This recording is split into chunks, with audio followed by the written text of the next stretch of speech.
wanted to talk a little bit more about EBP and sort of the renaissance that it's experienced. I'm sure that COVID has put a knot in some of the plans for the public facing amenities that you guys have, but maybe you can talk a little bit about what's happened over the past few years there.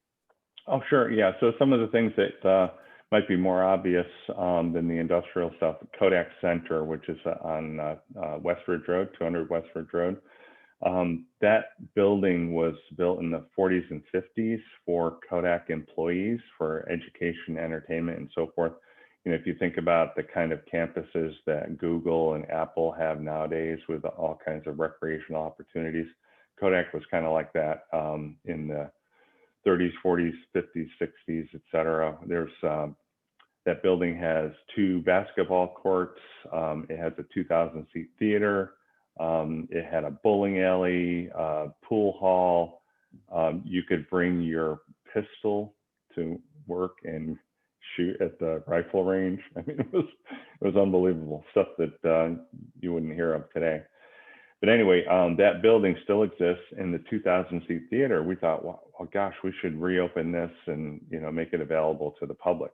So we did that back in 2017, and we've sold hundreds of thousands of tickets so far to all kinds of entertainment, from family stuff to comedy to concerts and so forth.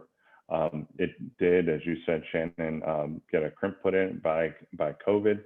It had to shut down like everybody else, but we are in the process of planning for reopening in September of this year. Of course, that depends on what happens with COVID and state guidelines and so forth. But we kind of wanted to have a stake in the ground and plan for a certain date, just so we would know how to staff and so forth.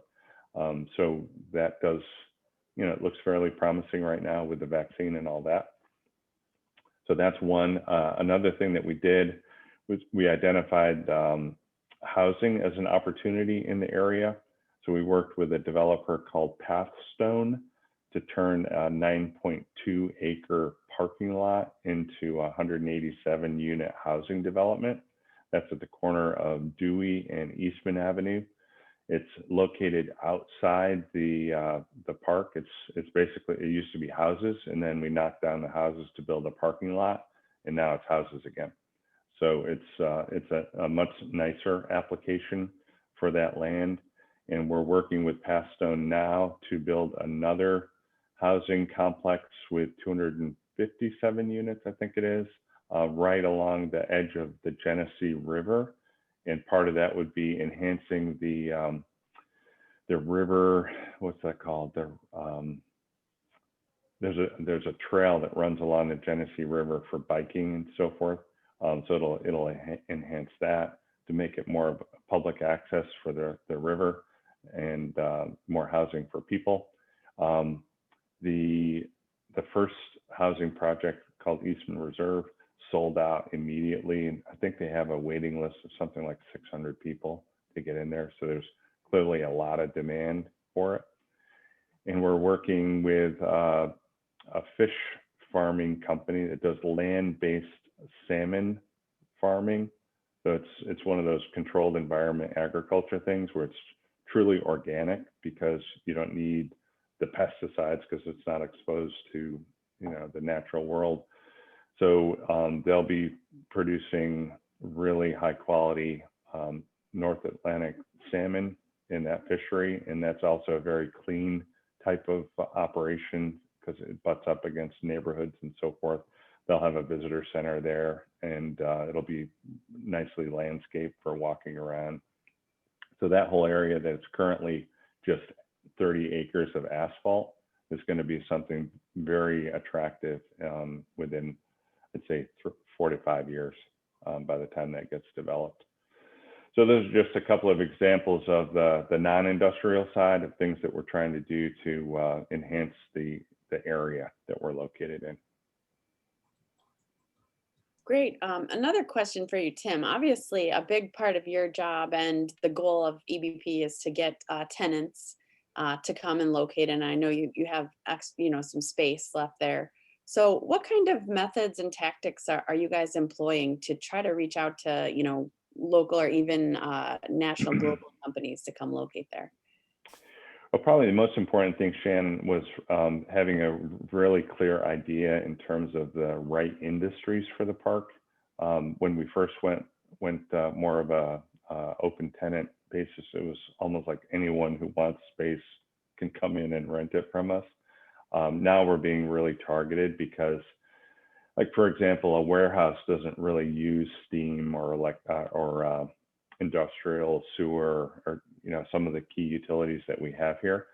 So now when I get requests for land to build a warehouse, I say, no, sorry. And it doesn't really matter what price you're willing to pay for the land. It's not a good use of it because it doesn't help offset the costs of running the utilities. So the businesses that are the types of industries we're focused on are biomanufacturing, like GreenLight Biosciences, food and beverage, which need a lot of steam and chilled water in the industrial sewer. Chemical manufacturing is another big one because chemicals are, we know how to handle them, and we've done it for over 100 years on site. And then things like coating, again, putting chemicals onto a substrate to do something new. And photonics is another big one with AIM Photonics over in the old semiconductor building. So once we've identified the industries, then we work with local entities like the Chamber or the Greater Rochester Enterprise. We work with Empire State Development in New York to identify inbound space requests that might be a good fit for the park. But we also do direct outreach to companies within those industries that we can identify as having expansion requirements. So biomanufacturing has been one that's quite interesting to us because it's an emerging industry and they really need the utilities that we have. So I attended a biomanufacturing summit in January of 2020, just before all the COVID stuff happened. And it was a great place to meet a lot of key people in industry, in government, and in academia. And we developed a lot of connections that have been useful for prospecting throughout the rest of 2020 and into this year. So things like that where you pick the right industry, you get them at the right moment in time, and you make connections, and then referrals just start to happen naturally. That's been the most effective for us. Great, excellent. Well, we would love to have a chance to tour sometime. It really is a fascinating place with lots and lots of pipes. It has its own railroad, correct, Tim? Or maybe a few different railroads throughout? We have 13 miles of rail within the site. Really, really cool. All right. Any audience questions for Tim about EBP or any of the industries within there?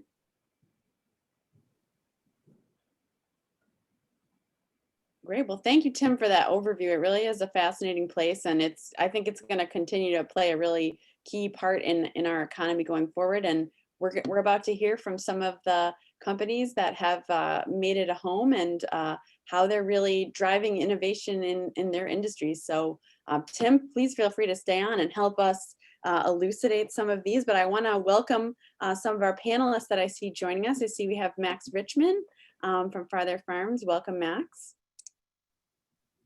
And let's see, we also, I think I did see Eric Otto as well. Yeah, I'm here. Hi. Hi, Eric from GreenLight. And then let's just check for our other panelists here. Is Cumar on? Yep, I see we have Cumar. Welcome, Hello. Cumar from Hi. Kodak light blocking. We're just hearing a little bit about that fascinating technology. And then our fourth panelist, let's see if we get all my windows up here. I'm here. All right, Andrew Fleming, excellent, from Life Cycle. So welcome, guys. Thank you so much for joining us. We're going to dive right into our panel and our pre-planned questions, and of course give some time for our climbers to ask at the end. But welcome, thank you all so much for joining us. We're going to go ahead and give you each a chance to tell us a little bit about yourself and your organization. We'll go alphabetical by company. So we'll start with Max Richman, VP of Business Development for Farther Farms. Great, thank you so much. Nice to see all of you, meet all of you, and thank you so much for organizing, Shannon. I guess I would start with a quick question and ask how long, Tim, we need to be residents of Kodak before we're grandfathered into the official Kodak Zoom background. Unfortunately, my office doesn't quite offer the same aesthetic appeal at the moment. So let me give a quick kind of overview of Farther Farms. I'll do the best I can to contextualize the technology, where we are today, and our vision for the future, and what makes us so excited to show up to work every day. So just a quick overview of myself. I've been with Farther Farms since the summer of 2017, when we were 3 folks, myself and our co-founder, Vipul Saran, who leads our technology development, and our CEO, Mike Annunziata, down at Cornell. And now 4 years later, we've gone from a lab scale setup to a commercial facility over here in Kodak. So it's been, as you can imagine, in the startup land, a wild, exciting ride with a variety of kind of daily tasks, from the technology development we've done to microbiology work to our kind of early marketing and sales and brand development conversations as well. So let me give a kind of a quick high level of Farther Farms, and then of course we'll have some questions, I think, at the end. So we are what we consider a food technology development company. So our charge is to develop what we call platform food processing technologies, akin to, say, canning or retort systems or HPP. You go down the freezer aisle at the grocery store. Those we consider platform food processing technologies. They're fabulous because they can make food safely, relatively inexpensively, and of course in the quantity that can accommodate and build out a global supply chain. Our co-founder, Vipul, who I mentioned, is actually a 3rd-generation potato farmer from India, who back in 2014 and 2015 was doing some exporting of produce of local cooperative of Indian farmers, and transporting mostly actually to the Middle East, with the idea of opening some global markets to increase a little bit of the value that they were able to get for the produce. And the cost of refrigeration was so high. It's actually about 3 times the cost of the quantity of potatoes, that it was essentially unaffordable to use the cold storage. So you ship in ambient, and in that method, just kind of write off a 40 to 60% loss of the produce just because of spoilage. So he'd been doing that for a while and said, there's got to be a better way to approach the problem. And having a food technology background, he thought maybe there was a technological solution to how we can process foods. So that led us and Vipul to Cornell in early 2016, where he spent about a year developing the foundational carbon dioxide enabled processing technology that we've now moved up to Rochester. The way we contextualize it is, what we're trying to do essentially is take produce right now and foods, added value foods that currently require freezing and refrigeration, and we can convert those into shelf stability based on some nuances of the process, which I'm happy to get into to the extent that I can. So we see that element of taking, the cold, essentially bypassing the need for a cold storage chain, to be both sustainable, right? I mean, we're reducing the energy reliance that we have, and the other interesting element is the accessibility angle, is opening new markets internationally that don't have the robust cold storage infrastructure that a country like the United States does. So our task has been to develop a foundational technical team and an operations team that can demonstrate the viability of the technology at scale. So the process for us was a pretty typical university technology track. So we started in the Cornell Food Science Department labs in Ithaca. We're there for about 3 years and scaled up the technology to a larger benchtop system, but recognized that given the scale and the focus on economics, of course, when it comes to food manufacturing, we needed to build out that technology ourselves at scale. So we were looking for places to do that. We found EBP, and I can touch on some of the reasons why we did. So the last 2.5 years, we built out a pilot facility in Eastman Business Park that can produce our first product, which is a never frozen French fry, taking a frozen supply chain product and converting it into shelf stability. Obviously, potatoes a big market. Vipul loves potatoes as a seed potato farmer. That's kind of his agricultural background. but also from a science perspective, by validating that the technology can work from a food safety perspective and a unit economic perspective on a commodity product like a potato, you've also unlocked the other possibilities for other products that we want to do down the road. Say a guacamole that doesn't need to go brown, or converting hummus or fresh salsas from refrigeration to shelf stability. So in the landscape of food development, there's a lot of really, really interesting things going on. A lot of them you hear about Impossible Foods and Beyond Meat, two kind of buzzwordy names, but people know them well. A lot of focus on ingredients and formulations, and those are terrific. Biosciences is doing some really interesting stuff on shelf life extension. So really a lot of fascinating stuff. I think that the thing that is unique to our approach is that we look at the food system from a foundational processing technology, right? The reason we have a robust cold storage infrastructure is that we can freeze food really well. What if we could produce safe food in the quantity that we need at the cost that we need, in a new way that essentially allows you to transform the food system. So although we have grand visions, and we could certainly continue to get excited about that, where we are today is focused on just in the last 2 months being able to produce in our GMP facility a never frozen French fry product, begin to introduce it to the market as a validation of the product, because we can talk a lot about the technology, but it's got to be good food. It's got to be quality food. In our first case, it's got to be a delicious fry. So we're focused right now on consumer feedback, beginning to do our more product development and product improvement, and focusing on both kind of building out our technical team as well as our operations team, because of course we're producing day to day in our operations facility. So I did want to make sure that I touched on why we settled on EBP. And for us, there was really 3 reasons.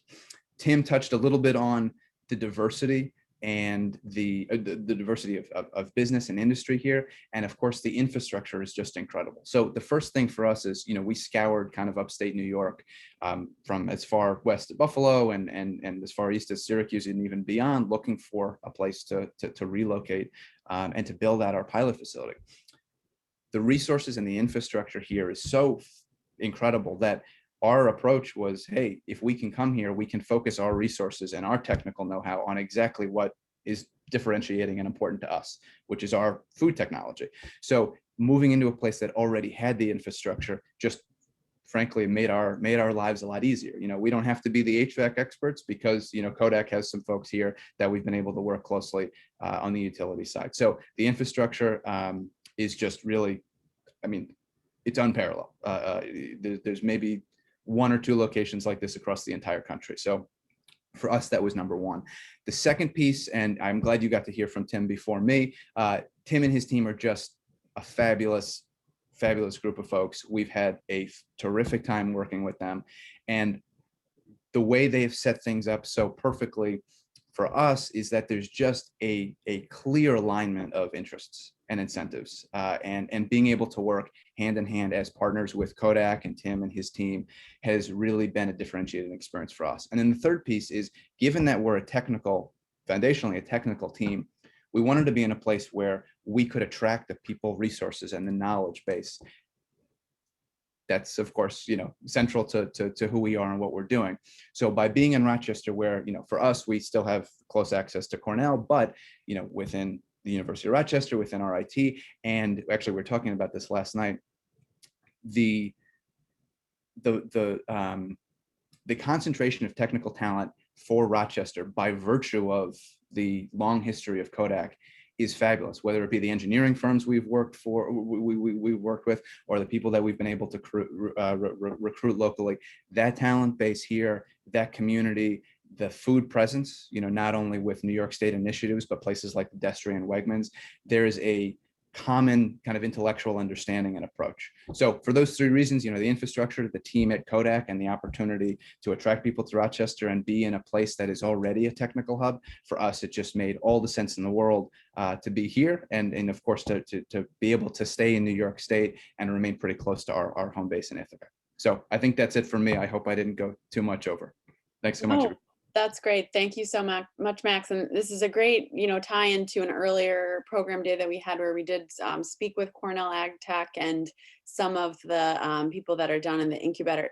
So it's awesome to see you guys growing to a level where you can really take advantage of EBP and thrive here. So thanks so much for sharing.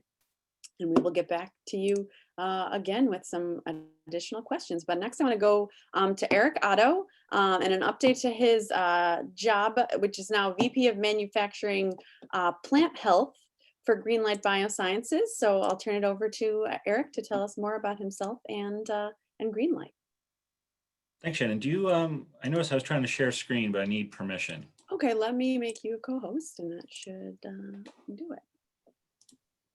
Here we go. All right, let's see if this works. You guys see my screen? Yep. Yep. Excellent. Okay, so thanks, Shannon, and thanks everybody for the opportunity to tell you a little bit about what we're up to at GreenLight. Can you still see it okay? Yep.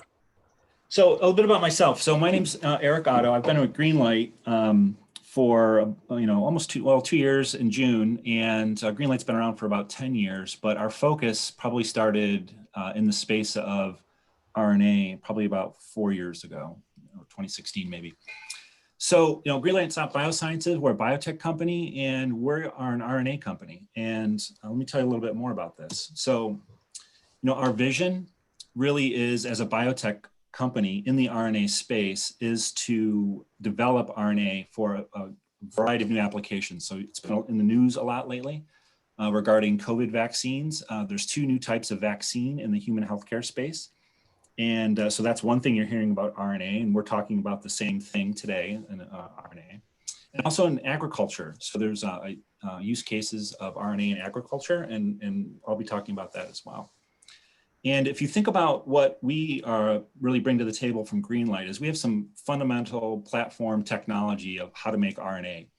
We can make, and so there's a vast array of things to know when you're applying this, in a human health sense or from an agriculture sense. But we have those expertises, and we're building those expertises out. But we started as a core biotechnology company. And that's where we have our kind of patent landscape, all of our IP, and it's really a competitive edge that we have. So we want to, democratize the benefits of RNA, and there's really a world in need for both these human health challenges that we have, and also from a food safety perspective and food productivity. So normally I'm talking to biotech people, so I just wanted to make sure that we all know what I'm talking about here. RNA, it's a biological polymer in every living cell. So it's very related, close cousin of DNA. Let's just go through this little picture here real quick. DNA is the purple stuff, right? So DNA is the equivalent in biotechnology, or the computer equivalent is the hard drive, right? All the information in cells is stored on the DNA, but RNA is sort of like a more mobile version of information. So DNA gets transcribed into RNA, and then RNA then goes and does a bunch of other things, including making proteins and other things. And this big yellow blob here is a catalyst. So in a nutshell, what GreenLight has done is we've developed a bunch of processes and technologies on how to make this red RNA molecule coming out of this enzyme. And not only do we make the RNA, but we make sort of a bunch of the components that you need in order to make it. And most of the science, there's a lot of science in every step, but there's a lot of science on picking what the DNA needs to look like in order to make the RNA. So this is kind of the technology platform that we're building. But not to, just to take it back a little bit, RNA is also a common item that is in every cell. It's used today. It's a food product. You can get, you can buy yeast RNA as a food ingredient. It adds that umami flavor to things. Oftentimes it's a major component of yeast extract. So that's another thing that when you look on a label, you'll see that. But if you make it the right way and under very specific under very specific conditions, it has biological function. And that's what we have expertise in, is making sure that our RNA has biological function when applied in the right circumstances. And the information that we have in this piece of RNA is giving instructions to things. So whether it's in the vaccine, it's instructing your body on how to make a protein that is going to help fight this virus that's infecting people. That's one kind of application. And then this other one I'll talk about in agriculture where we're basically using it to influence what happens in insects. So that's our two major platforms. We're standing up these businesses in human health and in food security. And, you know, it aligns to the megatrends of you know, population growth and food security. So we're very excited about the opportunity to bring biotechnology, this new biotechnology, to a very large space. And to be a little bit more specific, and you know, it'll get into the story of why we relocated in Rochester. Our first set of products that we started with was looking at how we can use this in agriculture. And one of the gigantic needs out there is to help pollinating species. And if you look at the current agriculture landscape, you know, the solutions that farmers have today and some of the solutions that they like, when they spray these pesticides, they kill all kinds of species simultaneously, including the good species, what we call the pollinating species, like bees. And so, you know, we wanted to help that, and we're developing products for that space. Not only do we have products that I'll talk about for an insect called Colorado potato beetle, interestingly, but also we also are developing products for bee health as well. So, you know, these bees have a significant problem. They're the hive destruction. We're working on that as well, to how to help pollinating species. On the human health side, it's fascinating to watch this grow. You know, we have vaccine programs for COVID, we're looking at COVID variants, all kinds of different permutations of this. We also have working on just standard influenza vaccines, and we're also looking at, you know, some other therapies. They fall into the camp of genetic therapies, RNA therapies, fascinating new things. And this is really all enabled from the last 15 years of core research on what's going on in RNA. A lot has been learned on how it works at the cellular level across many, many species. So I wanted to bring this example forward because this is the first product that we're bringing to market. It's an RNA, a double-stranded RNA product that is used to fight this invasive species called Colorado potato beetle. And it actually infects all over the Northeast, including New York State. And interestingly, we have done 4 years of field trials with this material. Our use rates are much less than standard pesticides. And additionally, the pesticides themselves, this is not, it's completely biodegradable. It's safe really to eat. The only thing that it really affects is this particular organism. Even other related species, it has very limited effect on other beetles, and it has no effect on other non-target organisms.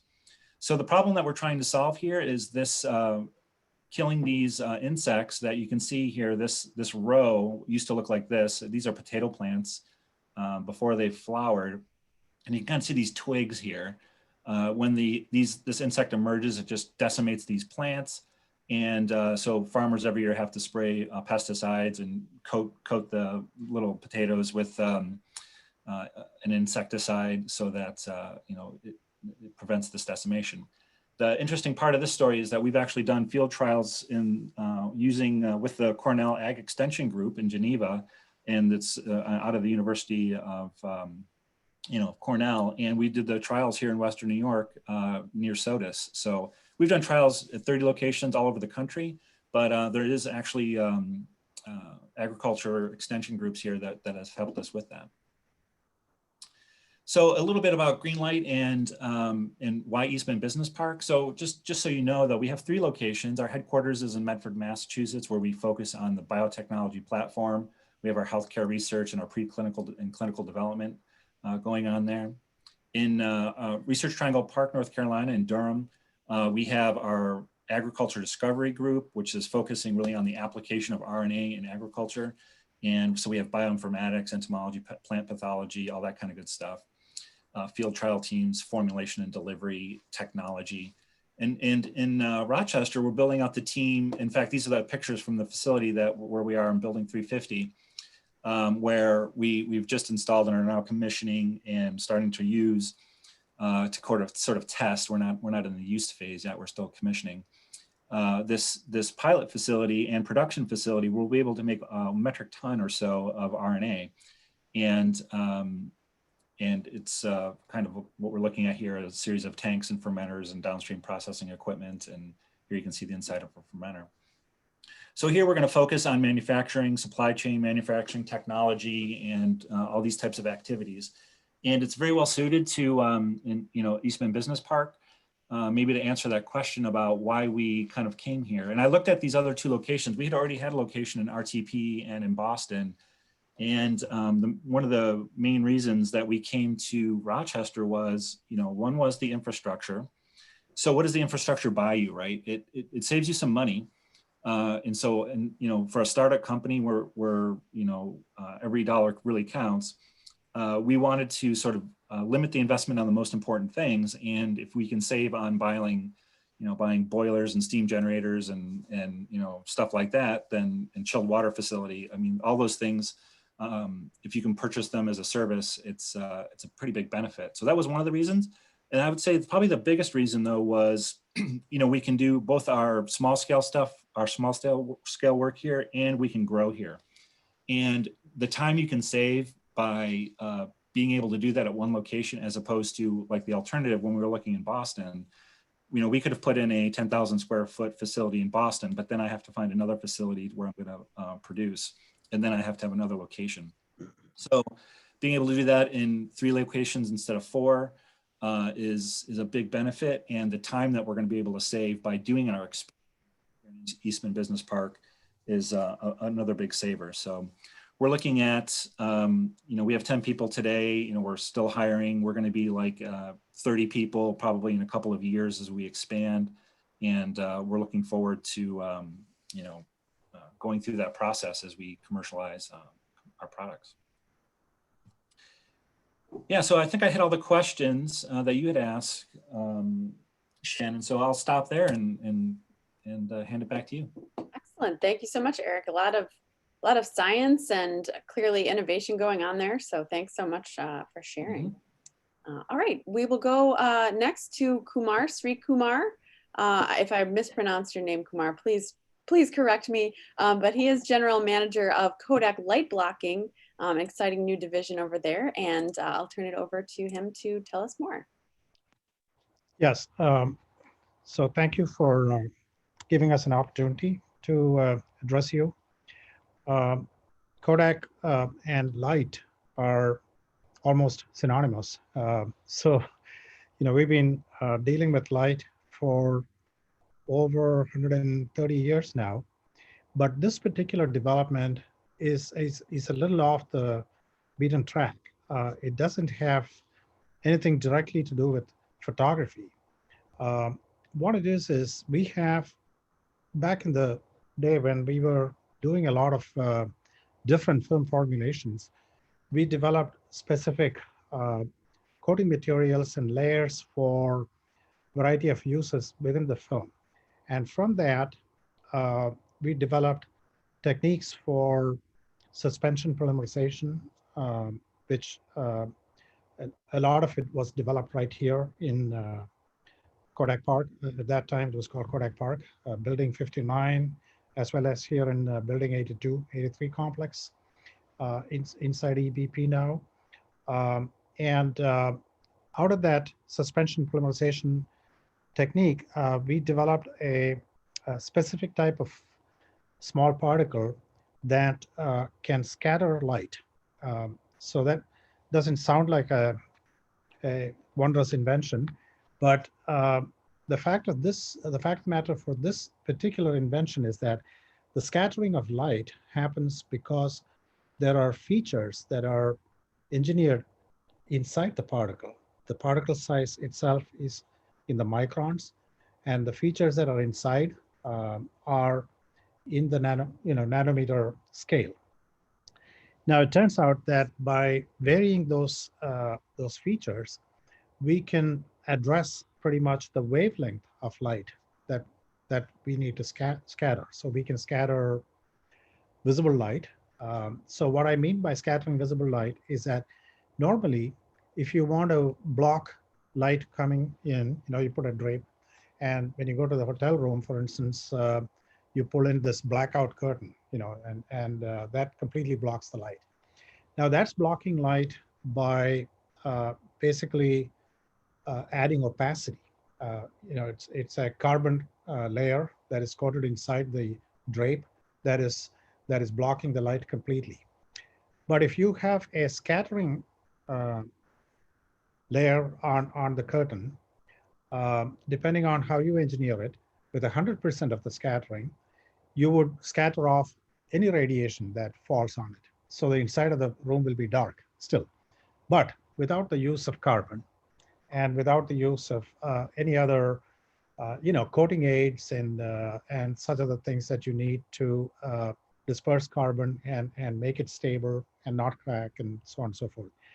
So the first application that we developed for it was in fact to make just visually opaque materials, just the same as these blackout curtains. And they have just been developed and has been branded as Kodak.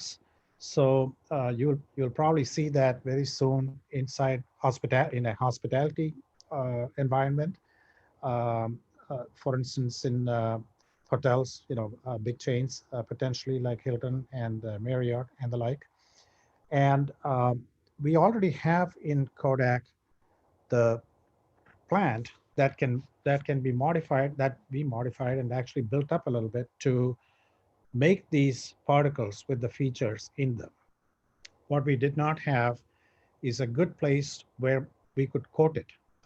So for textile uses, the capital of the textile industry in the United States is basically, it's south of the Mason-Dixon line. It's North and South Carolinas, anywhere from, you mentioned Durham, all the way through Charlotte to Spartanburg and beyond, and some areas in Atlanta. So we've been there coating this material and making it available to our customers. It's a small startup business. So just as you mentioned, you have 10 people in GreenLight. We have about 10 people in the small startup, but it's a little bit of a different environment because, the Kodak light blocking subsidiary is a small subsidiary within a large company. And we, of course, have the benefit of using Kodak's facilities and certainly Kodak's brand.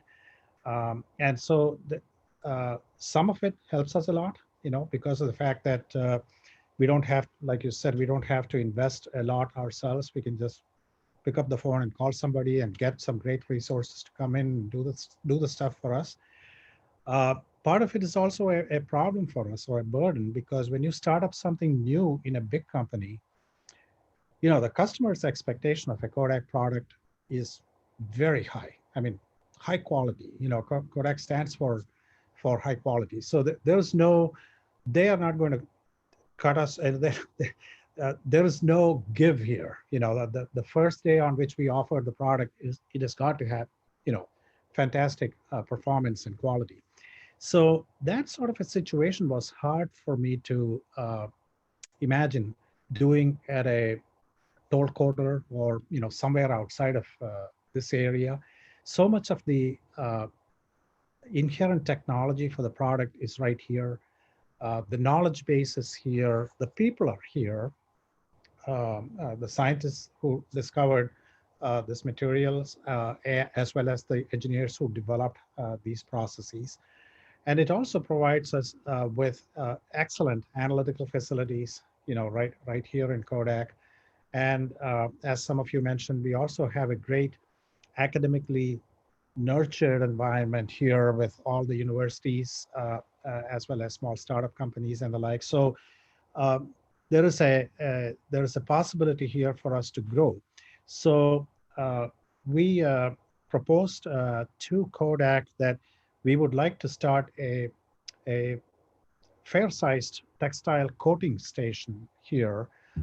It's a different kind of coating from the film coatings, but Kodak has a lot of expertise in all different types of coatings. This is a process called foam coating.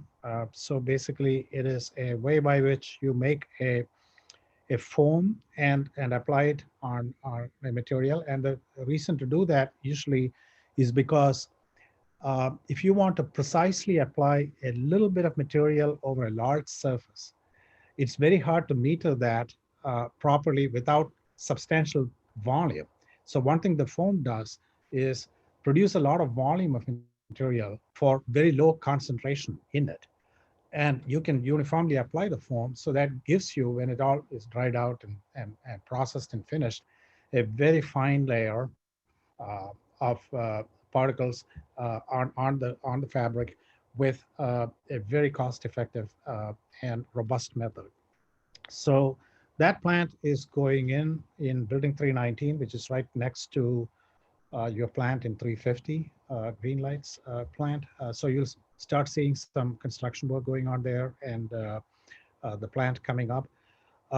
Some of the exciting aspects of this work is that, I told you earlier that depending on the features in the material, we can tune it to scatter a given wavelength of light.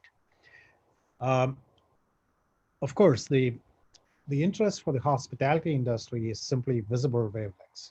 Like I said, in the hotel room, all you're trying to do is to make the inside of the room black. But when you look at applications for the US military or such other applications, when you say that you can scatter ultraviolet or you can scatter infrared, either in the near IR or in the mid IR, not so much in the far, there is now all sorts of other interests that come in. So there is a potential for us to be using this facility here for more than just consumer use as well. So for that reason, again, it had to be in a secure environment. And naturally, we couldn't find anything more secure than this place right here. So that's where we are. And like I said, I appreciate a chance to associate face with a company name, and I'm sure we'll run into each other as we work here. And if you have any questions, I can answer it. Thank you very much for your time. Absolutely. Thank you, Kumar. Yeah, you guys are actually getting a chance to meet some of your neighbors that Right, might not have been possible. Awesome. Thank you so much. It's an exciting environment. First off, it's so exciting to, it's personally for me, some of you, you guys probably weren't born when I joined Kodak. I've been in Kodak 40 years. So I've seen Kodak at its heyday, and I've worked with Kodak, me along with some other people here, like Terry Tabor, who's my boss. We've seen Kodak through the ups and downs, and so we guys, some of us are essentially sort of Kodak romantics at heart, because we remember those times, and we remember and we understand the strength of this place, the academic strength, the strengths in technology, like small particles, like optics, like coatings, and the like. And to be able to say that after so many years, Kodak is putting a coating plant in this place, it is so exciting. It just is wonderful for us. So I feel very good about it, and we are privileged to work with a team like you of fantastic new ideas right here in Kodak. Awesome. And Rochester is lucky to have someone like you helping Kodak stay relevant and progressive. So thank you so much for sharing. Thank you. All right. So we'll go lastly for just an overview to Andrew Fleming of Li-Cycle. And I'll turn it over to you, Andrew. Thank you. I guess first off, it is nice to meet some of the other tenants here in Kodak. And I will say, Eric, I've seen the stainless steel through the wall. Color me green, because it is beautiful. So again, Andrew Fleming, plant manager here at Li-Cycle. I've been in electronics manufacturing and OEM material handling for the majority of my career, and actually personally felt the need for this industry about 3 years ago with some AGV lithium ion battery packs that would come back from end of life cycle or premature failure, and there really wasn't much of an industry to capture that value stream, that waste stream. Previously, what the world would do with these lithium-ion batteries, from the one in your phone that's right next to, I'm sure, to some of the EVs that are out there, is they'd go off overseas, they'd be exported and run through a smelter.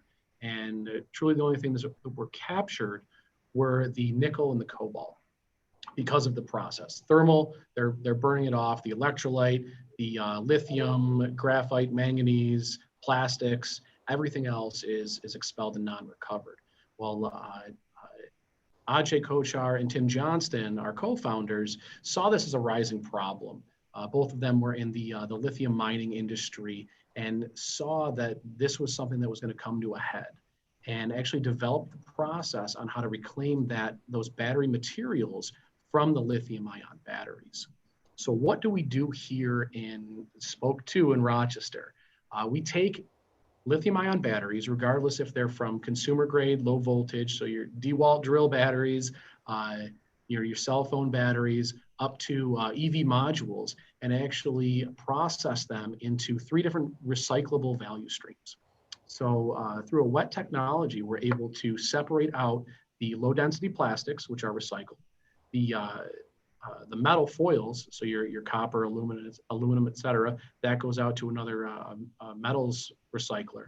And then what we really are after is that intermediary material, which is black mass. That contains that lithium, cobalt, nickel, manganese, graphite.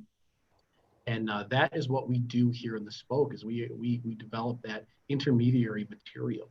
So what the future holds for the intermediary material is Li-Cycle itself will refine that intermediary material into battery grade chemicals. So what we're able to do is, as most of you can likely understand, is that mining is very exhaustive on the ecosystem. So what we're able to do is take that once looked at as a waste value stream and actually turn it into a production and reintegrate that back into the manufacturers. So this material would then be sold back to battery manufacturers, truly closing the loop on that. So with material recovery rates over 95%, we are able to reduce the amount of material that needs to be mined, that ends up getting burnt off and not reclaimed, and that there's a ton of value that's been added in these materials that are just being burnt off. So what Li-Cycle does is we're able to recover that and reintroduce that back into the manufacturing realm.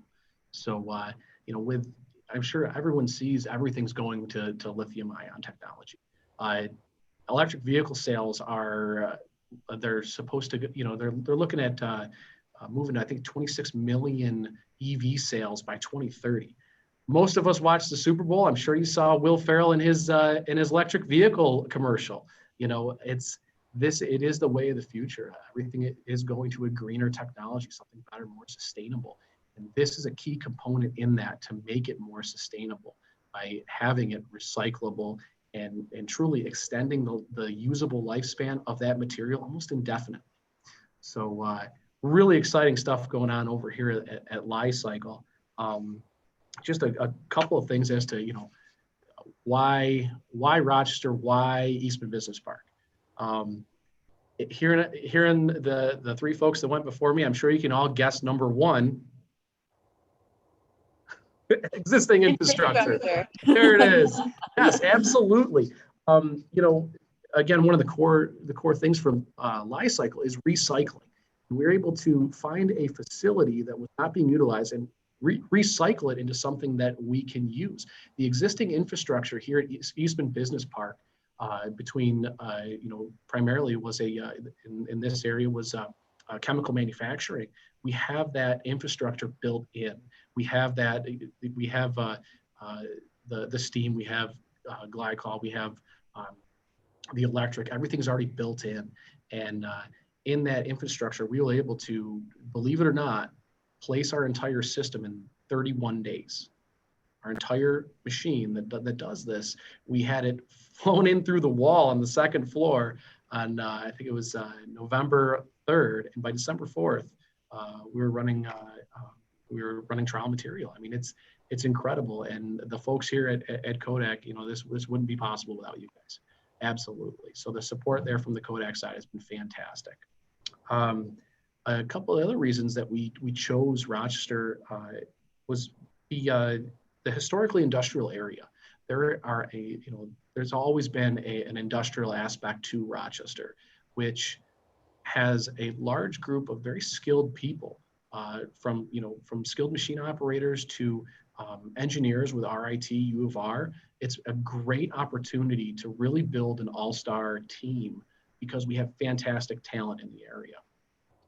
The third reason that we chose Rochester is looking at what we do. So we take that battery material and then we refine it.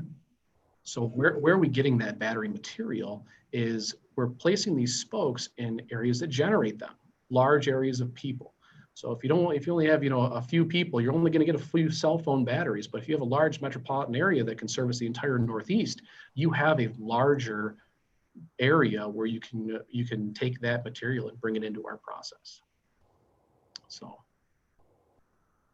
Great. That's fascinating. And it's so cool to hear the sustainability aspect of it. I know that's, really an important area these days. Yeah, absolutely. And the really neat thing is we're able to do it with zero waste. Wow. Yeah. So all of our the liquid in the system is actually kept within the system. We don't have any waste. It's kind of wild when you think about it. Yeah. So. I don't know what the feasibility of this is, but you have to think that there is so much of these materials in landfills. I mean, does the future hold, mining landfills? Is that even something that could be done? I don't know. Potentially. I mean, obviously we want to keep this stuff out of landfills. But there's so much of it that's already in the world, that's already been mined, that people have done the work to pull the lithium, cobalt, nickel out of the ground. And it's out there. It's in that manufactured or semi-manufactured or getting ready to be demanufactured stage. Mm-hmm. We're not going to lasso an asteroid of lithium. It is a finite resource. So what we're able to do is just, again, reutilize what we're using. So yeah, that's great. Excellent. Well, thanks so much for sharing. I want to circle back around for our last planned question here. So going back to Max, what does the future hold for your industry and organization? What do you see as being the next frontier, and how are you guys preparing for that? Sure. Thanks for the question. I will concentrate this to what the future holds for Farther Farms. I would say there's really three things that we're focused on right now. As I mentioned, the last 2 months is the first time where we've been able to make a product and sell it out into market to restaurants and distributors and put it in people's hands, which is a major inflection point. So there's three phases for us that we're going to continue to grow throughout 2021 and beyond. The first phase is increasing our production capacity here at Kodak. And actually, I'm right around the corner from everybody. We're at building 318, so just right across the street. So you really did corner this part of the park. So yeah, first is increasing production capacity. We want to get the product into the hands of more people. We want to do some shipping internationally, just to say that we can and kind of spread the word and get more and more customer feedback. That involves team expansion. We're 25 now. Could potentially get up to 50, by building out the manufacturing side by the end of 2021. That's kind of number one, the shortest term plan. Number two is intermediate to long, but really a core component of what we're doing is expanding our R&D efforts, so that we're starting with a potato product. So that means making a different SKU. We do a shoestring fry right now. What if somebody wants a steak cut fry? So there's some kind of simple product development to expand what we can do on the potato side. The other piece of that is using those kind of foundational learnings that are associated with our first product to start to spin off into more foundational R&D and diversify our product exposure. Again, we talked a little bit about some other fruit and vegetable products. There's potentially some interesting applications in dairy or semi-solid foods or liquid foods, which would require its own engineering component. So given kind of our foundational validation of the way that core science and technology scales, we now get to layer on top of that the engineering and the food science and the microbiology work that'll help us further expand that.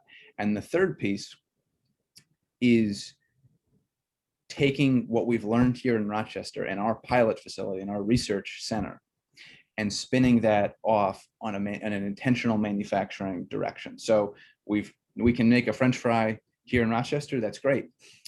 Now we can take that and potentially partner with some interesting strategics in the US or around the world to build dedicated French fry manufacturing facilities, which could be in New York State, it could be in England, it could be in Ireland. So this home in Rochester allows us to validate technology, develop products that then could have their own commercialization life cycles where that production is done elsewhere. So that's kind of the short term, the medium term, and the long term plan for us, with the understanding that all of those kind of weave together depending on the direction that we're able to go.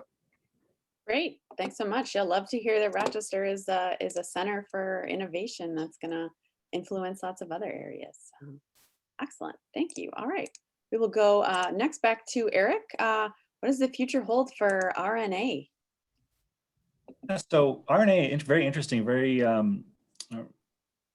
relevant for everybody. You know, in fact, I encourage people to go look up some of the, if you haven't looked into the vaccine technologies that you're hearing about in the news from Moderna or Pfizer with the technology provided by BioNTech. Go look at the Journal of American Medical Association, the really interesting videos and stuff on it. So, you know, it's really burgeoning in the pharma space. It's going to be there for a very long time. It has some strategic advantages, and there'll be more pharma companies coming to that space. It solves, by you going to making RNA directly, it solves a bunch of problems. And it kind of allows you access to things directly to that you know, one facet of biology that's difficult to do through other delivery vectors. So you know, and human health, that's going to spill over to animal health as well. So there'll be applications of using mRNA treatment, medical treatments, vaccines, and for animals. And then, you know, this third leg that we have in agriculture is brand new from an industrialization perspective. And for me, one of the reasons I joined GreenLight, because I look at this as the next, you know, 30 years of large-scale biotechnology development. You know, I come from a background in I've been working for 25 years in biotechnology and a lot of enzymes and pathway engineering, and we, you know, made a lot of different types of products from cells, from microorganisms. And RNA, because of the fundamental understanding of the, you know, cell biology that's going on for all these various species, it allows us this application of this technology. And so I still consider that is going to be burgeoning for quite a while, and from an industry perspective. So we're really kind of at a new space that we're adding to biotechnology, kind of the way enzymes was, you know, in the 90s when I started. And then, you know, from a GreenLight perspective, you know, there's very few companies kind of looking at all this holistically. In fact, I don't think there are any. There's a few of the big ag companies, and of course there's on the pharma side, but there's not really that many that have started by doing both of them. So that's kind of unique about GreenLight. And like I said, its foundation is in the kind of core production technology. And that's why we kind of ended up the way that we are. And we'll continue to grow in all three of these areas. But immediately for us, you know, we're going to focus on agriculture in Rochester. We're looking for space for our manufacturing of our vaccines and medical therapies. We've rented some space in Boston area. It's really tough to get CGMP facility, but that's something that we're in the middle of for CGMP space for our human health, and but on the agriculture side, the plant health, we're going to do that here in Rochester with the facility that we're building, that we have built. And we're going to start, like I said, we'll be able to make about a metric ton of material. And, you know, we're hopefully in a few years, we'll get to 50 tons through probably 3 products. And we can use the same asset base to make just all kinds of different products, because it's a core foundational technology platform to make the RNA, and then it can be applied to many different products, many different species. et cetera. So we'll want to get to 50 tons, 100 tons, and we'll have to see how it grows. But right now, we think we'll be able to do that here in Eastman Business Park. Yeah, so maybe that's any clarifying questions, or did I kind of ramble down there? Oh, no, that's great. Yeah, absolutely. We'll open it up for audience questions when we get to the end here, but I want to go to Kumar. The future, you mentioned, some of the military applications. What else is the future hold for Kodak light blocking? Well, I think the immediate future here is just making sure that the plant comes up and we staff it, run it, and get it into full production mode over the next year or so. And so one of the focal areas of expansion here would be along that line, coated products, both for consumer use, commercial use, industrial, technical, and strategic applications. So that would be one arena of expansion of activities for us. The other is that the active material that goes into this radiation or light scattering property has these features in it, as I told you. And so if you think of a small particle with features in it, like lots of pores or other things, there's a lot of different other uses for it, such as they can be designed to be small microreactors. One could think of controlled drug release using some of these particles, and especially our way of making it and the chemistries lend themselves to a wide variety of materials to be made into that morphology. So these other applications of particles are also things that we would pursue. Maybe not all of it would be right here in EBP, because it could be with some partner companies and the like. So you can imagine our expansion in two different vectors, one along the direction we have now charted out, towards this particular application and product, and the other to go back to the technology and make it available to a broader variety of solutions out there in the field. So that's probably the way in which this would develop in the next 4 years. Great. Thank you so much. All right, Andrew, last but not least, future for the industry and for LISIC. Well, future for the industry is huge. Again, referencing back is the growth of lithium-ion technology and utilization throughout the world. Really looking like it's going to take over the transport industry. Aerospace. There's huge upside, and it doesn't look like it's slowing down. The industry is growing, and again, it's a finite resource that we want to make the most of, and it's good for the earth. I mean, we're not running that typical fossil fuel level energy consumption. So, and then as far as life cycle goes and its growth pattern, I mean, with our spoke here, we're going to be in the next few months have the full 24/7 capabilities. And then shortly thereafter, we're going to be putting the hub right here in Rochester. So our first commercial hub, we have our demo hub in Kingston, Ontario, but our first commercial hub where we will be extracting those battery grade chemicals out will be right here in Rochester. So that should be on the horizon. And then you look at the like a 5-year growth plan, or we're looking at 20 spokes throughout the world. Again, these are very easily deployable. We can put them in small process areas that consolidate that battery material where it's being generated, and also the plan for 3 more hubs worldwide. So a lot of growth here at Li-Cycle. Very cool. Very exciting. Awesome. Well, thank you guys so much for sharing so much and answering those questions. I want to go ahead and open it up to our climbers here in our last moments if they have any specific questions about your company or the industry or the technology.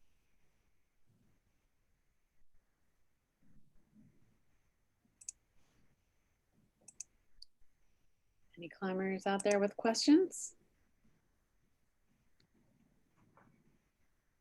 I know we've covered a lot. I have some things to Google. I need to know more about some of these technologies because little over my head, but that's great. That's why we have the experts running the show.